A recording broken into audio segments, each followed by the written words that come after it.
C'est Tout comme public, l'émission audio où l'on parle de communication publique. Des enjeux, des outils, des stratégies, des métiers, des mutations et surtout des perspectives. L'essentiel de la communication publique.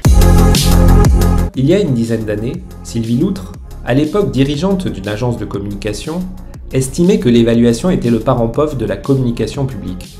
Un point de vue que partageait également François Lambotte, professeur en communication en Belgique à l'Université catholique de Louvain, et Éric Cobut, directeur de la communication de la police belge.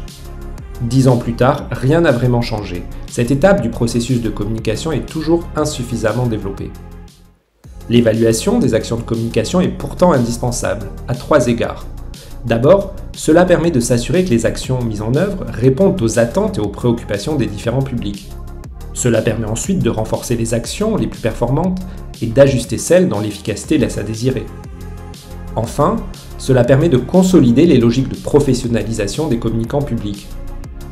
Le chercheur Dominique Bessières explique d'ailleurs dans l'ouvrage Communication de Thierry Liebert que cela permet de présenter la communication comme une activité de management par l'efficacité. Quand une action de communication publique est évaluée, c'est le plus souvent par sondage.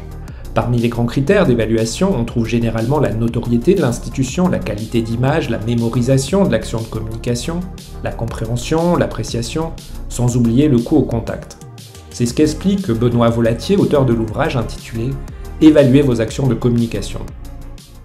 Néanmoins, l'émergence des outils de communication numérique, sites internet, Facebook, X, Instagram, TikTok, a modifié la donne. L'Observatoire de la communication publique numérique et Agorapulse propose dans un ouvrage commun quelques critères d'évaluation de la communication publique numérique.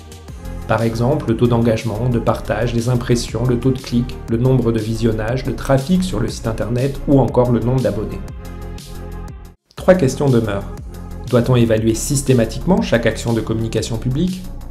Les citoyens devraient-ils avoir accès aux résultats de ces évaluations ? Et faut-il normaliser ces évaluations afin de pouvoir comparer les résultats entre les différentes institutions publiques ? Ce podcast vous a plu ? Likez, partagez et diffusez.